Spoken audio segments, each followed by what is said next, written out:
SI भर्ती मामले को लेकर पूरे राजस्थान में मामला पूरी तरीके से गर्म है और जितनी चर्चाएं हो रही है उतने ही ज्यादा सवाल इस पर उठते हुए दिखाई देते हैं। कौन से हैं वो बड़े सवाल, आज आपको समझाएंगे, बताएंगे, इसलिए जुड़े रहेगा आखिर तक हमारे साथ। नमस्कार, मैं हूं चेतना शर्मा। आप देखना शुरू कर चुके हैं संवाद भारत का भारत के लिए, और इसे अच्छे से डिटेल में समझाने के लिए मेरे साथ मौजूद हैं हमारे editor in chief Varun Bhansali जी।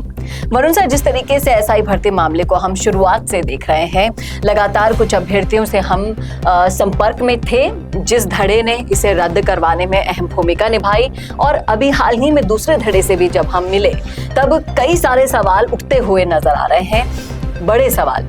उनमें से सबसे पहला सवाल मैं आपसे ये जानना चाहूंगी कि एसआई भर्ती में जितने भी अभ्यर्थियों ने इस परीक्षा में भाग लिया, क्या वो मुख्य आरोपी के तौर पर जिस तरीके से इस परिणाम को भुगत रहे हैं, रद्द होने की प्रक्रिया के तहत सबसे पहले उन पर गाज गिरी है जिन्होंने ईमानदारी से भी, मान लीजिए नकल ना करते हुए ईमानदारी से भी पेपर दिया था, क्या उनसे भी पहले जो लोग इस पूरी प्रक्रिया के मुख्य कर्ता धर्ता थे उन तक नहीं पहुंचना चाहिए?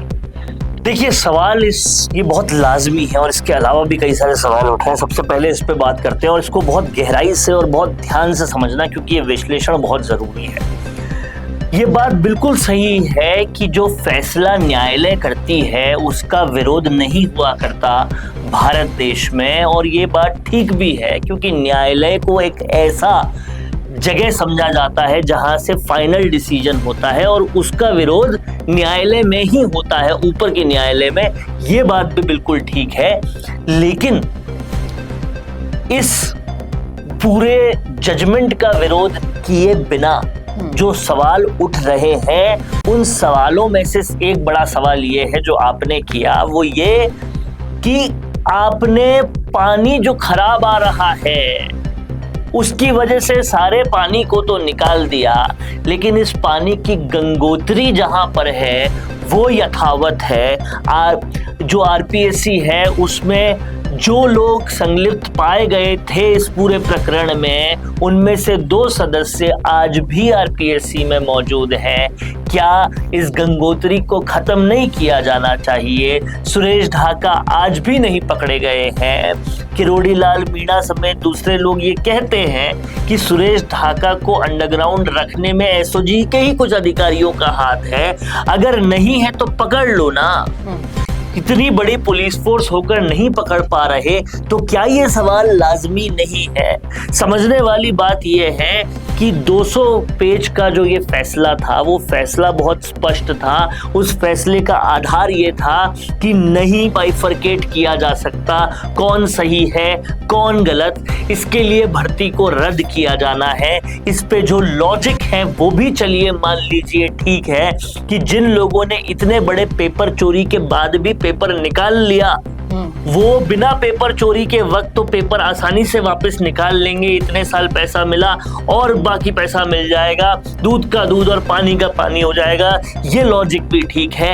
ये लॉजिक भी ठीक है कि इससे पहले ईओ भर्ती, कांस्टेबल भर्ती और बहुत सारी भर्तियां रद्द हुई है, तब तो कोई विरोध नहीं हुआ, तो अब क्या इनका पेपर उनका पेपर कोई बात नहीं, ये भी लॉजिक ठीक है। लेकिन यहाँ पर बड़ा सवाल यही है कि जो गंगोत्री है उसको तो मिटाओ साहब। ओपन सीक्रेट बनी पड़ी है ये बात कि आरपीएससी के जो मेंबर्स संलिप्त थे वो भी आरोपी हैं, उनको भी पकड़ो और सुरेश ढाका को भी पकड़ो। और उससे ऊपर जब आपने पूर्व सीएम का पीएसओ पकड़ लिया, जब आपने ओपन सीक्रेट की तरह ये बात कर दी कि डोटासरा भी बहुत ज्यादा लिप्त थे, उन तक क्यों गाज नहीं गिर रही, क्यों उन तक कोई कार्रवाई नहीं हो रही?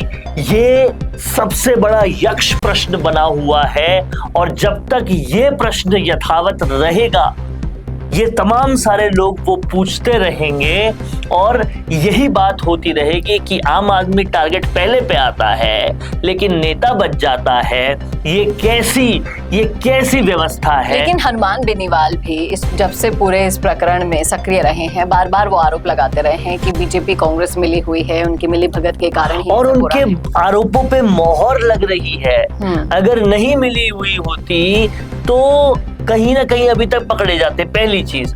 दूसरी चीज, बीजेपी कांग्रेस को छोड़िए, जब स्वतः संज्ञान लेकर कोर्ट ने ये मामला निपटाया तो गंगोत्री पर भी कोर्ट को संज्ञान लेना चाहिए, उस पर भी काम करना चाहिए, गवर्नमेंट को इंस्ट्रक्शन देने चाहिए कि तुरंत कार्रवाई करके ये जो बचे हुए मेंबर्स आरपीएससी में हैं संलिप्त, तो उनको हटाया जाए, उन पे कार्रवाई की जाए और फिर उसके ऊपर कौन कौन आरोपी हैं उस पर उन तक भी पहुंचा जाए, चाहे वो कितने भी बड़े पॉलिटिशियन क्यों ना हो। ये सवाल बहुत बड़ा है और इस पर काम होना पड़ेगा और करना भी इसलिए जरूरी है क्योंकि जितना बड़ा कंफ्यूजन इन कार्रवाइयों के बाद, भर्ती रद्द होने के बाद इस प्रक्रिया में उपजा है, उससे ही ये सारे सवाल खड़े हुए हैं। इसके अलावा जितनी भी भर्तियां आपने नाम गिनाए हैं वो भी इंतजार में है। देखिए, एसआई भर्ती को लेकर जितने खुलासे अब हो रहे हैं, कार्रवाइयां हो रही है, इतना तो स्पष्ट है कि सरकार अपना काम अपने तरीके से करना चाहती है, वो किसी के प्रेशर में नहीं आएगी। देखिए, चाहे से उनके ही कैबिनेट मंत्री क्यों ना। एक बात बहुत स्पष्ट तरीके से बताया जाए कि ये सारे कर्मकांड जो है वो पिछली सरकार के वक्त शुरू हुए थे। ये सरकार ने ये क्रेडिट तो देना पड़ेगा कि इस पूरे राज्य में एक भी पेपर लीक नहीं हुआ अभी तक, और इसलिए कहीं ना कहीं लोगों को भी इस बात पे आश्वस्त होना चाहिए कि फिर से पेपर कराएंगे तो लीक तो नहीं होगा।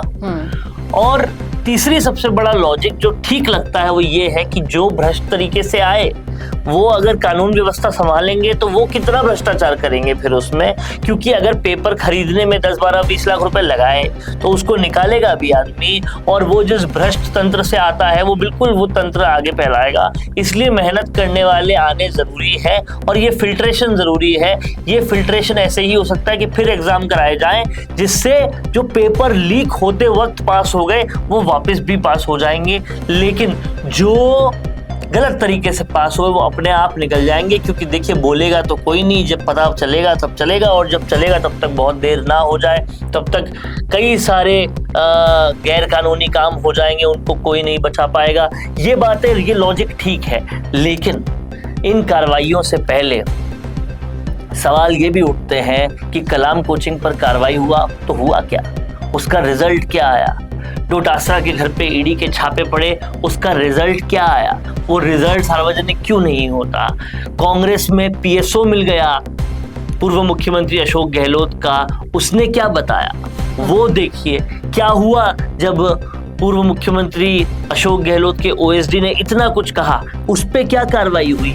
ये सब पब्लिक पटल पे आना चाहिए और पता चलना चाहिए कि भाई इतनी तुरंत कार्रवाई हम करते हैं, इससे पेपर लीक करने वालों के हौसले पस्त होंगे, फिर से पेपर लीक नहीं होंगे और मेहनत बचेगी इतने सारे। और लगातार आरपीएससी पर जब इतने सवाल खड़े हो रहे हैं वो भंग क्यों नहीं हो रही है, यहाँ पर ये भी एक बहुत बड़ा सवाल खड़ा होता है। और इन सारे सवालों के जवाब जब तक नहीं आएंगे तब तक ये संशय बना ही रहेगा। और ये सवाल वो सवाल है जो बिल्कुल भी न्यायालय, परम आदरणीय न्यायालय के किसी भी जजमेंट का कोई विरोध नहीं करते हुए हैं। ये सारे सवाल वो सवाल हैं जब हम कहते हैं चलिए अगर माननीय कोर्ट ने कहा है तो रद्द होना ठीक है, उसके बाद ये सवाल आते हैं, लॉजिक ये भी लगाते हैं जो भी ठीक है कि कलकत्ता में तो 2016 में जो भर्ती हुई थी वो जाके रद्द हुई 2025 में,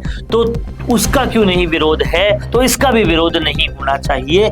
ये भी लॉजिक ठीक है, लेकिन आज जो सवाल पूछे गए हैं उनका जवाब तो फिर भी बनता है और देखना ये होगा कि इनका जवाब कौन देगा। क्या आपको भी ये जवाब, ये सवाल वाजिब लगते हैं? बताइएगा जरूर कमेंट करके कमेंट बॉक्स में। अगर आप सहमत हैं इन सारे सवालों से तो इस वीडियो को ज्यादा से ज्यादा शेयर भी कीजिएगा ताकि ये सवाल उन लोगों तक पहुंच सके जो इसका जवाब देने के लिए जिम्मेदार हैं। और ऐसे ही वीडियोस के लिए देखते रहिए संवाद भारत का, भारत के लिए। नमस्कार। अगर आप बनना चाहते हैं पॉलिटिशियन लेकिन पब्लिक स्पीकिंग और अपने विचारों को व्यक्त करना चुनौती लगता है, या कैमरे और पब्लिक के सामने किसी तरह से बोल पाए, इसमें मुश्किल होती है, तो मिशी मीडिया सॉल्यूशंस लेकर आया है पॉलिटिकल कंसल्टेंसी कैंपेन, जिसमें वरिष्ठ जर्नलिस्ट और पॉलिटिकल एनालिस्ट की एक्सपीरियंस्ड टीम आपको मदद करेगी, जिससे आपकी आवाज और भी बुलंद हो जाएगी।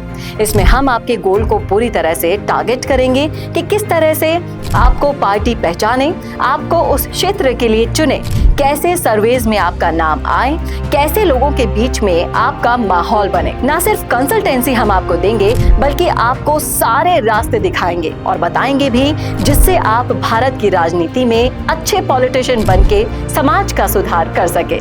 तो अभी कॉन्टैक्ट कीजिए स्क्रीन पर दिए गए नंबर पर।